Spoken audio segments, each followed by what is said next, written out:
Hi. All right, so for our last module, we just have this one amazing poem.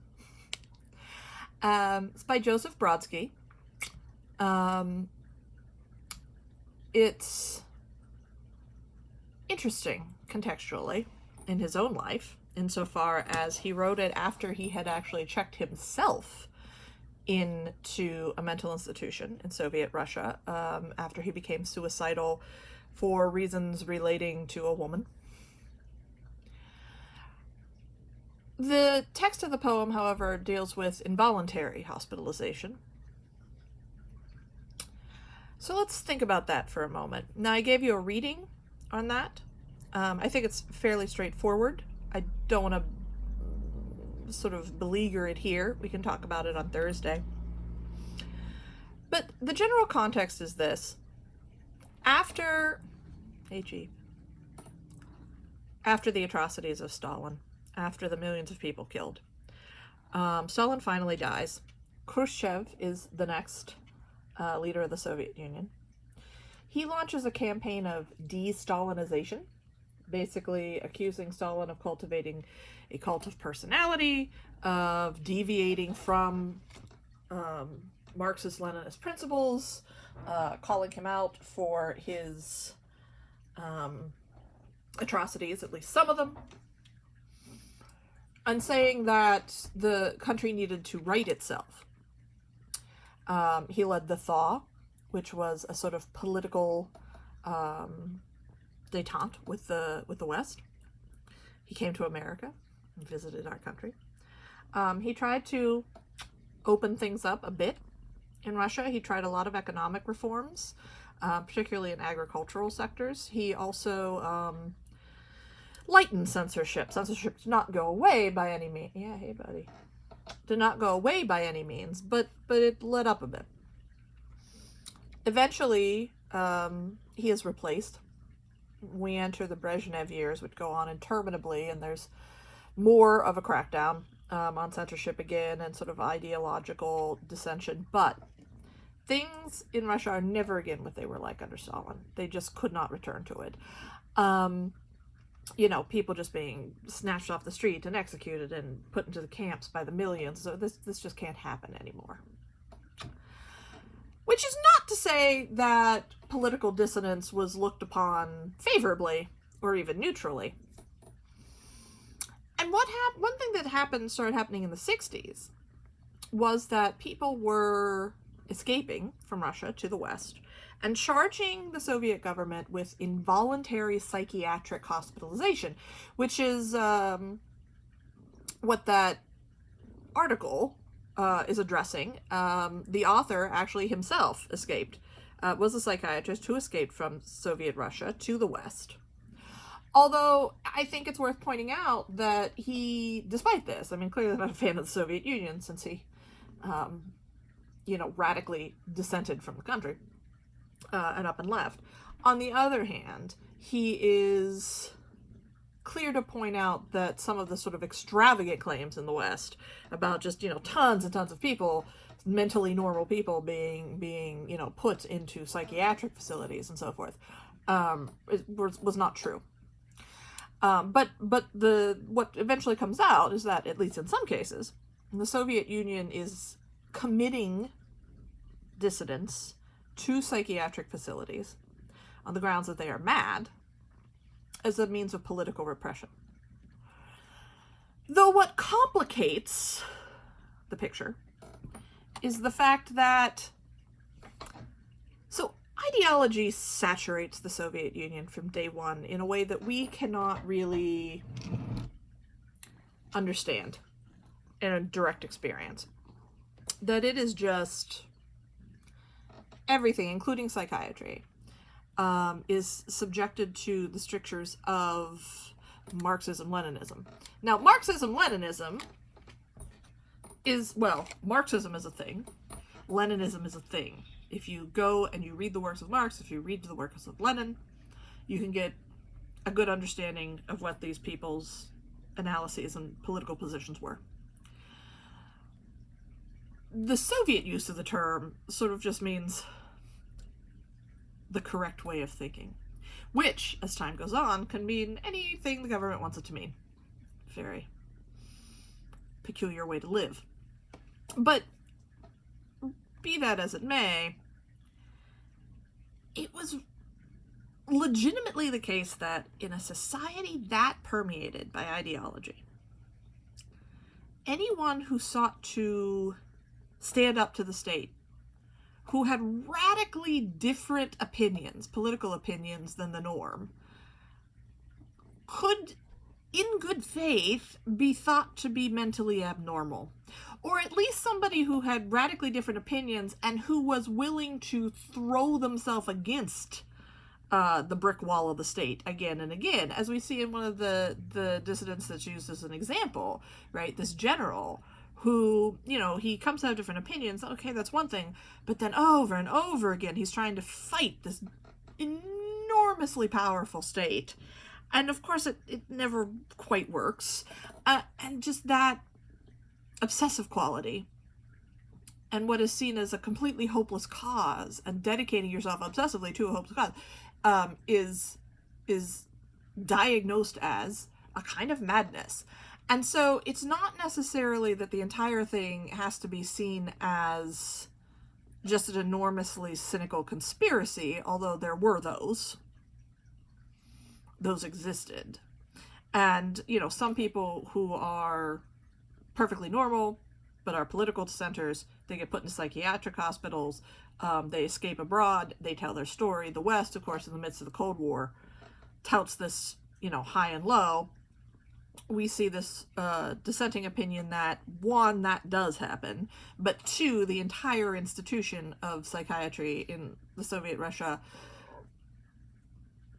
has different and narrower ideas about what is normal than in psychiatry in the West, but is not necessarily under some sort of strict state control, and there aren't, you know, hundreds of thousands of mentally normal people in psychiatric hospitals. That being said, it could happen. And so one of the things that we're dealing with in the Brodsky poem, one, is just how bad the conditions in these psychiatric hospitals are. And then two, in some conversations in the poem that happened between a prisoner informant and the doctors, they're looking, and they make absurd, we can talk about this in some depth, they're looking for evidence that this person is ideologically deviant. That Gorchakov provides evidence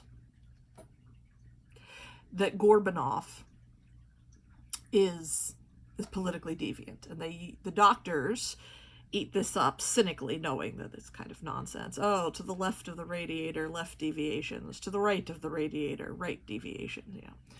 Yeah, as a reason to involuntarily commit him for an extended period of time.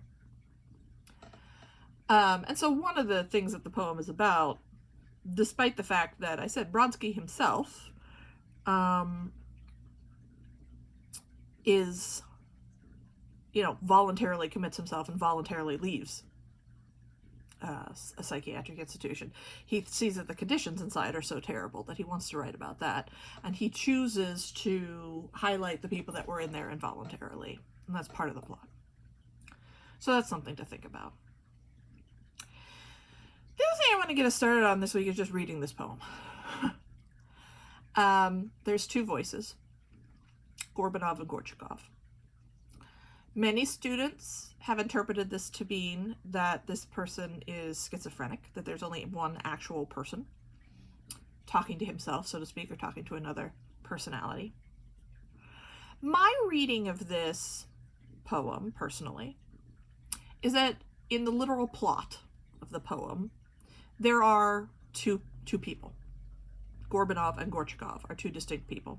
Gorchakov informs on Gorbunov. The two fight, they talk, etc. On the symbolic level, I think Gorbunov and Gorchakov represent two competing elements of the mind, the materialist and the idealist. And this is a distinction worth thinking about because it's another important part of Soviet ideology. So, materialist philosophy is basically, and Marx was a materialist philosopher, among other things, is that the conditions of the world, the conditions we live in, create our mental environment. And there is nothing else but the conditions of the world. There's no soul, there's no spirit, there's no God, there's no magic, there's just the material world. And fundamentally, our psyches, our ideas, our social consciousness, our political consciousness, our imaginations, etc., are fundamentally, essentially shaped by the material conditions of our lives and the social relations of our lives. That the way our minds work reflect our material situation in the physical world. The opposite of this is idealism, which allows for spirit, soul, platonic solids, various things. Doesn't necessitate it, but allows for it. And thinks that the idea precedes the world, by which I mean we think, we imagine, we conceive, and then sometimes quite involuntarily build that world around us. And it's not always good, because as Herr Freud says, we're not always in control of how our minds are working. In fact, we're often not. Right? It's not always good. So the official position of the Soviet Union is a materialist one, dialectical materialism, which would say that as it relates to psychiatry, and it did relate to psychiatry because everything, including things like psychiatry, all domains of Soviet life were touched upon by ideology. Said that that the materialist viewpoint, and I said by this we mean our social organization. So it can also be our relationships. It's not just pure like, what we do for work or something like that, but social relationships as well. But our real physical reality, how we live, where we live, who we see, right? That conditions and determines our mental activity.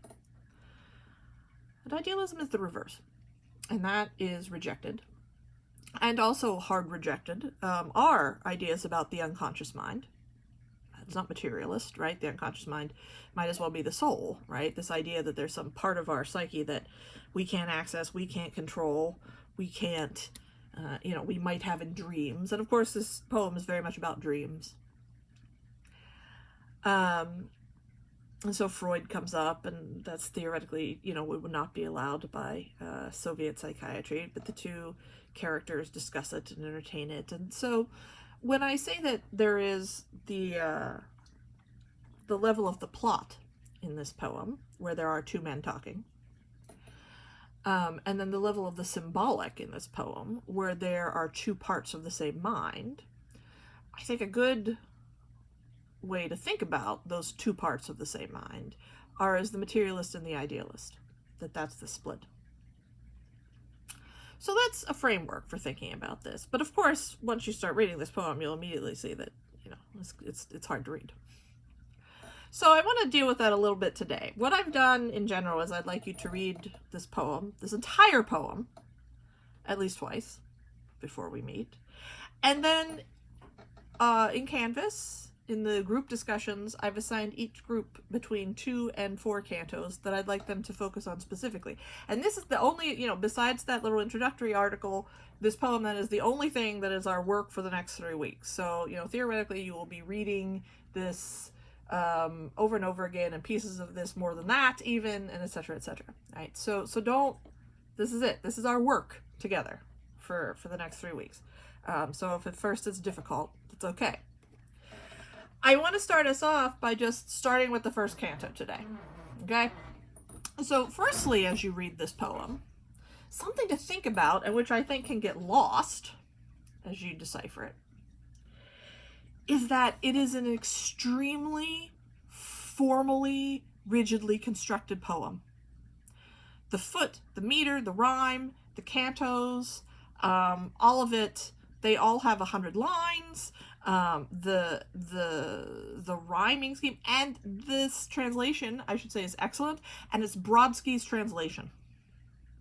So this is the only time, I think, in anything, well, no, when I teach Nabokov also, but Brodsky was fluent in Russian and fluent in English, and he oversaw this translation. It's his translation of his own poem. One thing I do want to address is that there's some anti-Semitism in the poem. Brodsky himself, however, is Jewish, but he chooses to write from the position of Gorbunov and Gorchakov being Orthodox, or being familiar with Orthodox ideas. And this, of course, in an atheist state is already at issue, but we have many religious allusions to Christ in the poem directly. That can be something that if we choose to together, we can suss out eventually at length. So there's a religious backdrop to this as well that's more complex than it may immediately seem to think about too. But as I said, let's first just thinking about the form of this poem, and it depends how you read it. So I'm going to read a little bit here just to sort of emphasize the form of it. So what did you dream of this time, Gorbunov? Oh, mushrooms mostly. Mushrooms curious. Again, you really make me laugh. And why is that? It's pretty serious. Regularity in sleep's the stuff. The doctors seem to think is curing us. No offense, but you've not had enough of all this fungus? Well, up here, I guess. It's all I've got. In Leningrad we have so many dreams, but mushroom clearly is. The one you're wedded to, and what? Are all you Leningraders dreaming then? Well, it depends. Of concerts forested with bows, of avenues and alleys, men, just faces, all in all they're fragmented. The Neva bridges or a page I can discern, although the nurse collects come bed, time all our specs without my glasses on. The dream's too much for these dull eyes to read, and then I dream myself back here again. So if you don't focus too much on understanding the dialogue, if you just recite it like a poem, and I urge you to do this, to get a sense of this, it's extremely regular, right? The line, the meter, the rhyme, and that's something to think about. How that extremely rigid structure within the cantos and between them affects our reading of the poem. So don't lose sight of that. But of course, to get at the meaning of this poem, the toughest thing is to get the voice. There's very few dialogue markers. He said, she said, etc. Although, in one canto, they're all collected together. And that's something, for those of you who are assigned that canto, it's something to think about. He said, he said, he said, he said. If you have a loving person in your life that's willing to do this with you, I would say, or if two of you from this class want to get together and do it over Zoom, I would say you can even read, one way to get at this poem is actually get two people to read it alternately, right? To read the dialogue together to get a better sense of who's talking and when. If you read it enough, you begin to see that the voices are different. But let's start with this. So, what did you dream of this time, Gorbunov? And of course, then this would be Gorchakov asking the question. Oh, mushrooms mostly. Mushrooms? Curious. Again? You really make me laugh. And why is that? It's pretty serious. Regularity in sleep's the stuff the doctors seem to think is curing us. No offense, but you've not had enough of all this fungus? Well, up here, I guess it's all I've got. In Leningrad, we have so many dreams, but mushroom clearly is the one you're wedded to. And what are all you Leningraders dreaming then? Well, it depends. Of concerts forested with bows, of avenues and alleys, men, just faces, all in all they're fragmented.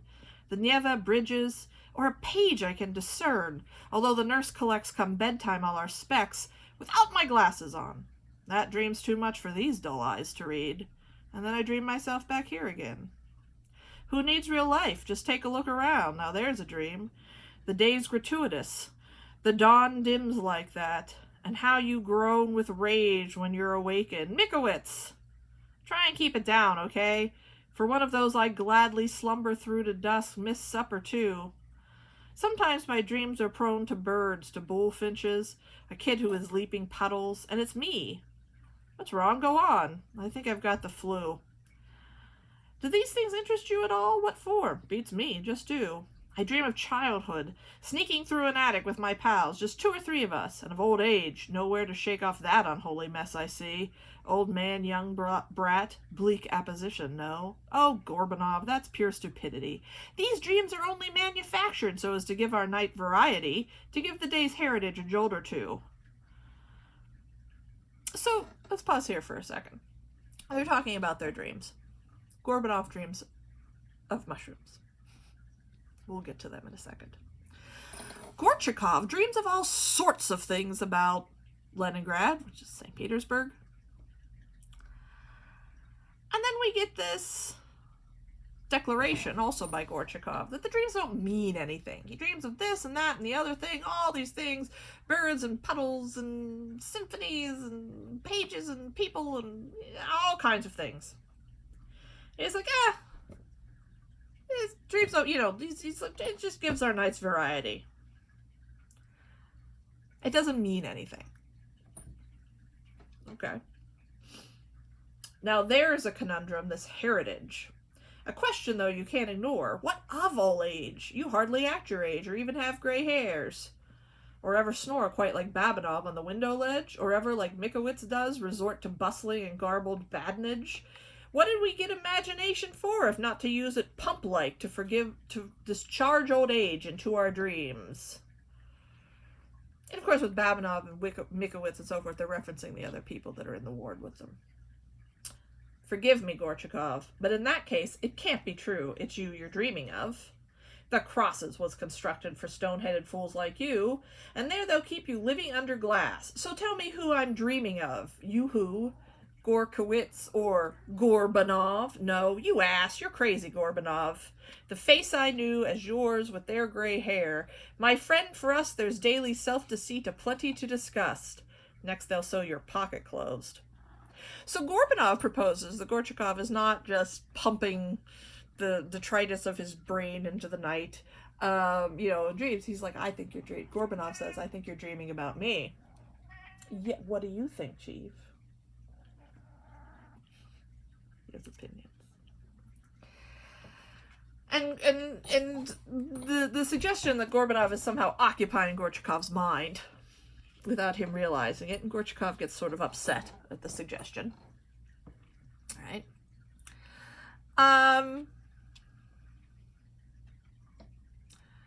I sport pajamas with no underwear on as it is. At times I see a ring of burning logs and stoves. A real one there. Streets, conversations, simply things. The string and woodwind sections playing as a pair, and women and perhaps a spicy fling.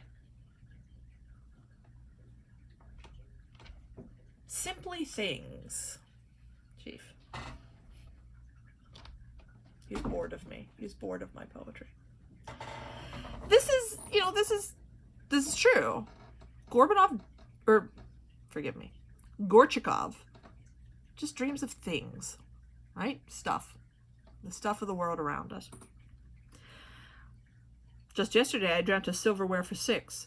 Do they amount to anything, your dreams, or whirl like chaos everywhere? Some seem coherent, some just menacing. Herr Freud, says Gorbunov, says we're imprisoned by our dreams. I've always heard that we're slaves to habit. Apparently you're stumped by what this means. No, I can see the page on which I read it. Freud was a liar. Okay, so Gorbunov brings up Freud. He says, we're imprisoned by our dreams. This is the idealist position. This idea that dreams, as Freud said, are representations of our unconscious minds. And our unconscious minds are largely, through their machinations, in control of so many of our impulses and behaviors. And we, except through, intensive therapy and things like that, cannot really access our unconscious mind. And so there is a way to understand this as being controlled or imprisoned by our dreams. And in any case, remember, from the Soviet perspective, Freud is, forbidden. Freud, the unconscious is an idealist perspective. And Gorchakov, who dreams of simply things, says dreams don't mean anything, says Freud's a liar. We're slaves to habit, which is exactly the materialist position, right? That what we do in the world conditions our mind, conditions how we think.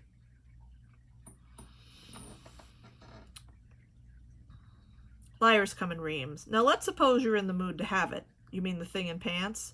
Or out, it seems, but dream your face with titmice gnawing at it. No gossip's more explicit than your dreams.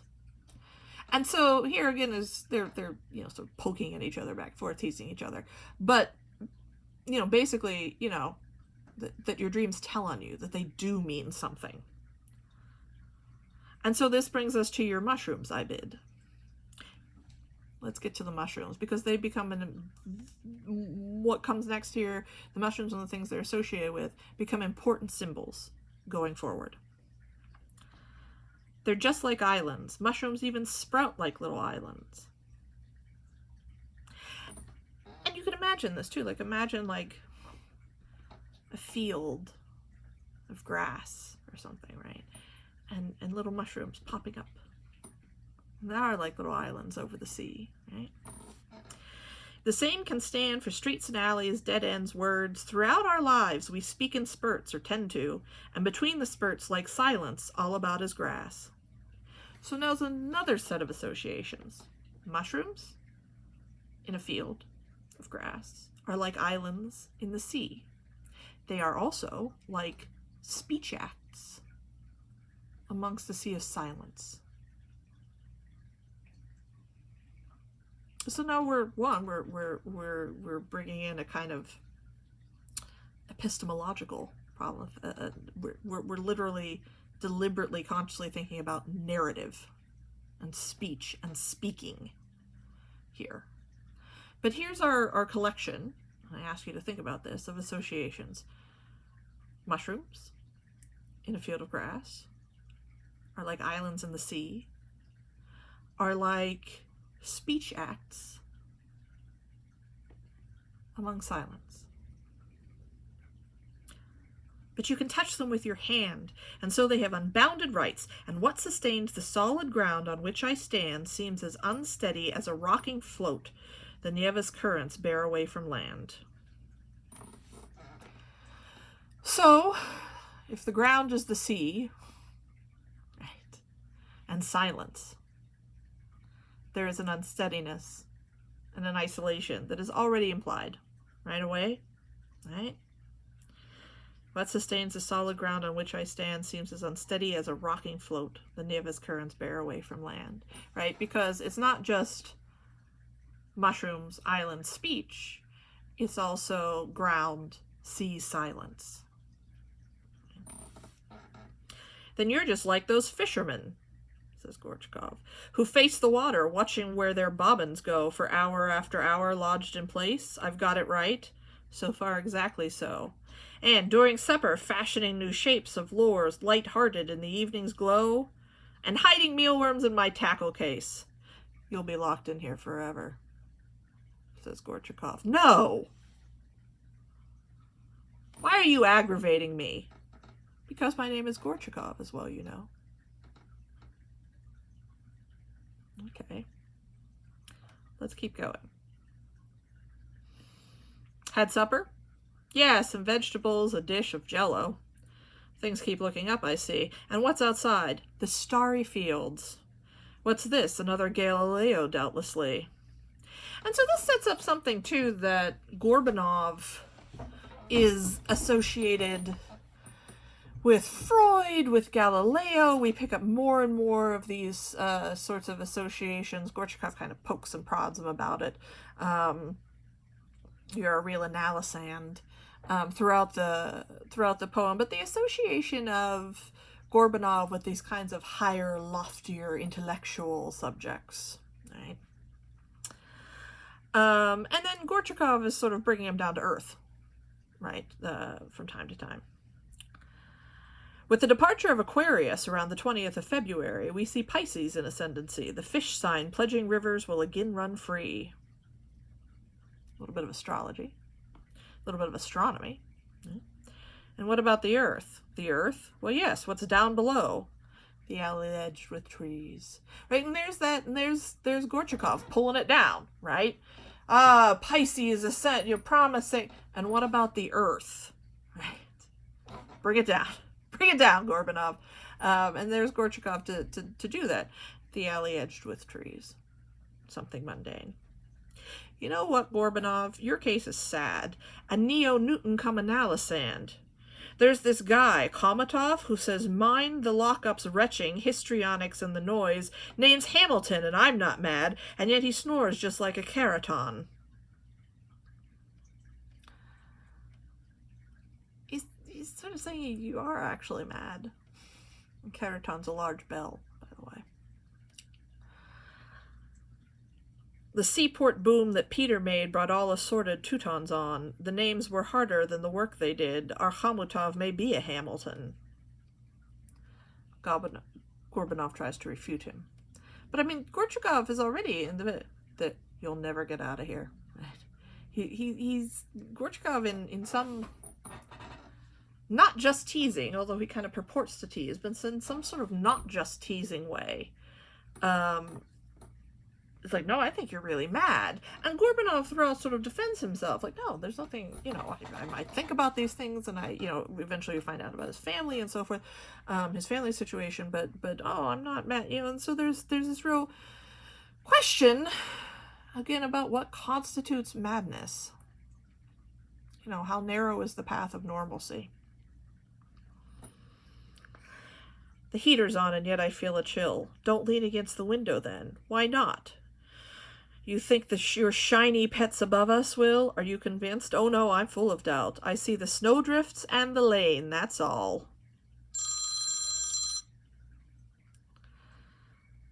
Look over there. Aquarius is out. He's bending with the dipper. We'd do well to have a telescope. You wouldn't shout so much. A telescope in here like hell. What are you getting so worked up about? And again, this, I see nothing but the lane. Aquarius. And then, too, Gorchakov is like, well, if we're going to talk about this, we need a telescope. Again, there's something practical about it, right? There's something very like, let's bring it down to earth. And Gorbunov gets upset. You've put your filthy feet up on my cot. At least you should have taken off those moldy slippers first. I'm cold. The thought devoted to your chanterelles has told on me. I'm chilled down to my bones without my slippers on, and you shouldn't scold. Did Freud dream up such progress? That I doubt. And progress is a thing we should uphold. The activist, he dreams a rainy wood. The pacifist contracts a nasty cold. One thing to think about here, behind what they're saying, is the idea of them cuddled up together on a cot. And I don't necessarily mean this in a homoerotic way, but in a homosocial way, in a way of tenderness between two friends, right? They're literally, it's cold in here, they're ill-dressed, and I mean, part of the backdrop to this, as I already said, is Brodsky talking about the inadequacies of the facilities that he saw when he checked himself into a mental institution. But that these two people, they're literally kind of snuggled up together. And even though they bicker and snipe at each other, they're obviously very close. And that's something about their relationship to bear in mind. Your chanterelles are hazards to the sane. Chanterelles are a type of mushroom, too, in case you don't know that. So we're back to the mushrooms Gorchakov has brought up. Beware, they're far from harmless, Gorbunov. How much importance do you give them? And again, the suggestion like, man, this is not normal. It's not good. As much as I give love. So here's another association with the mushrooms, right? Mushrooms, islands, speech, love. And what is love? The end to loneliness. And so now again we have this set of associations, right? the grass, the sea, silence, loneliness.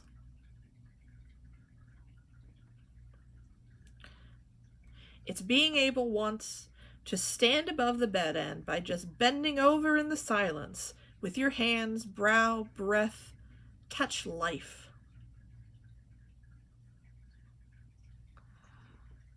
And again now, life and death are caught up in this, right? So, mushrooms, islands, speech, love, life. The flat, grassy land, the sea, silence, death. Right? These are now bound together. What are you staring at? The stars, the lane, the opposite of empty narrative. And again, we're thinking now, like, the poem is literally bringing up to us the idea of narrative. I mean, this is a meta thing to do. This is a poem. This isn't constructed narrative, right? It's not really happening. Someone's written it. A writer has written it, right? And so as this writer is writing the story, he's drawing our attention to narrative, to storytelling, right? So that's worth. Toss me an apple. Catch. Just tell me this. What are your mushrooms, if you know it all? Whenever I see toadstools in the grass or forest floor, I find that I recall, well, love. It's in the mind, or blood perhaps, for always like an echo, dim but real I feel it. That's just habit, and, alas, the mind's penchant for going general. And so again, Gorchakov pulls it back to like, oh, we're creatures of habit. This is just, it doesn't mean anything. The materialist, right? The hands do that. Upstairs, what's striking is a total dearth of the habitual. Right? So Gorbunov stands against his interpretation. So in the darkness of your sleep, you dream of chanterelles, yes, constantly. And so you dream of love. It's all the same. You seem to think that's strange. Not strange. It's sinful, though. Yes, sinful. And to tell the truth, I deem the whole thing utterly disgraceful. No! What's got you smirking now? You're such a scream. Toss me an apple, won't you? Sure, although you'll never catch all that the mushrooms mean. Mushrooms? That's polygamy, you know. There now, I planted that one on your chin. The bitterness I feel is manifest in my reproach. You tell me it's a sin, but sin is something punished in the flesh. And how can Gorbunov be punished when life's agonies lie focused in his breast as in a prism? Is the future clear of obstacles? One thing, Gorbunov's the kind of guy that talks about himself in the third person. We've brought up sin, the sin connected to love. And we get this idea, sin is punished in the flesh. But his agonies lie focused in his breast, inside, right? They're not physical agonies, they're something else. Apparently we're guests at someone's wake. Apparently, my grin makes me, today at least, an optimist. And the Last Judgment? That's just memory and flashback, like a film. Why magnify apocalypse? Come on, what's it to me? 5 months spent in a wasteland. Merely 5. Well, I've blown half my life, and I would be content to sleep with mushrooms till I die. I know, however, when and where I'll flee before the fiery angel of the sky. Pain crushes pride. No, not a bit. The tree of pride sucks up our suffering to thrive.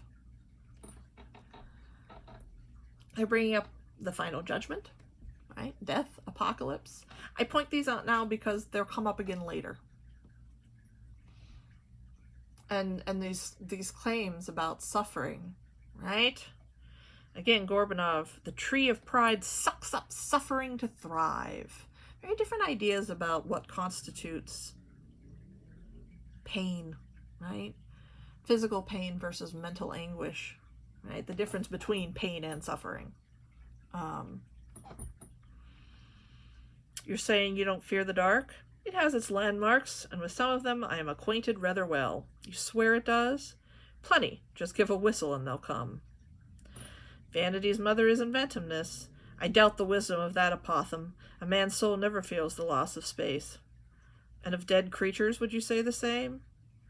I think the soul, while living in this place, assumes the features of its mortal frame.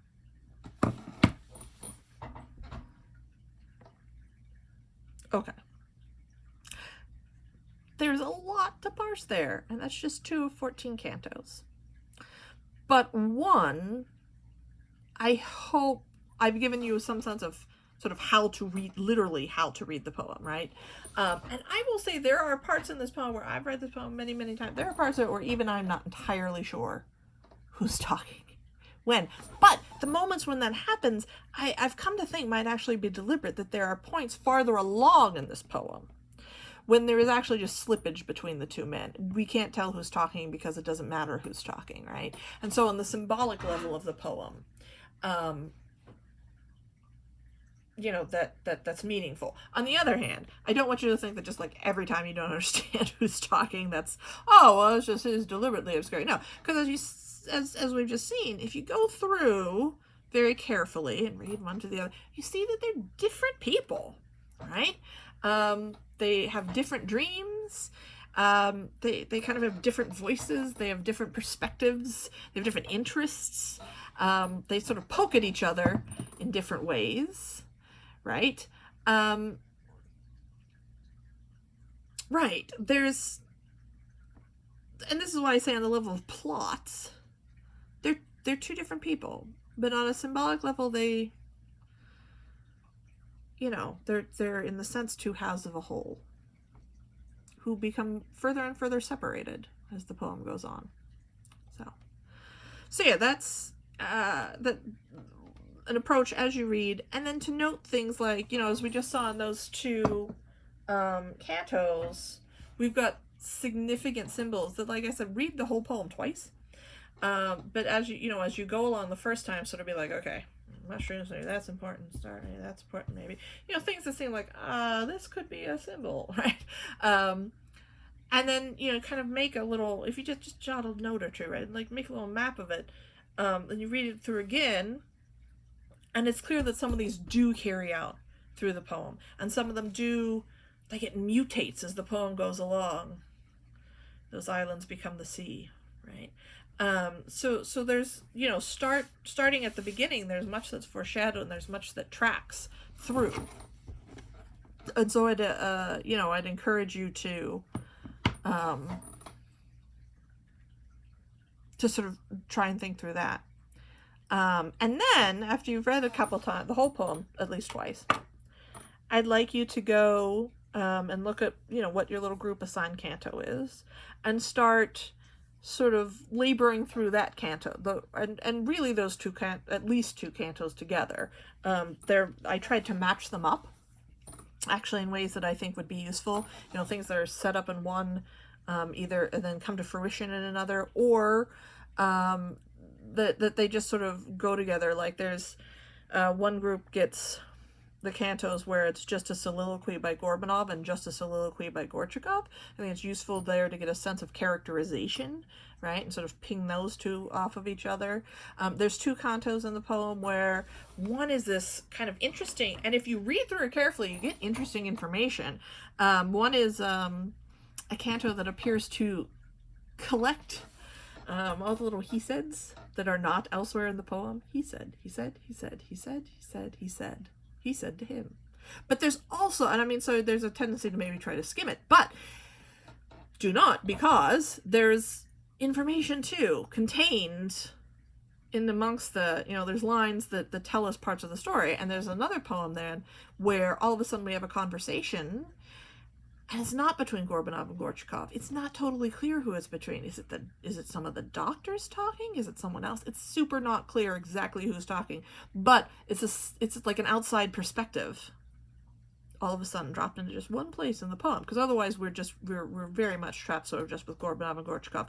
Occasionally a doctor says something, but mostly, and all of a sudden we get this sort of objective, or at least outside perspective on what's happening in the poem that's out of the norm for the rest of the poem. And so so there's variety, but to see what your cantos are and to start sort of picking through them. But like I said, I know it's intimidating up front, but this is all we're doing from now until the end of the term. So just try and pick a few little things, pick a mushroom or something to follow, and But yeah, and I said, honestly, if you can get between now and our Thursday call, if you can get another person in the class over Zoom or something to just, to volunteer to go through and, make it a conversation, I think that will help, honestly, very much. So, all right, I will see you on Thursday.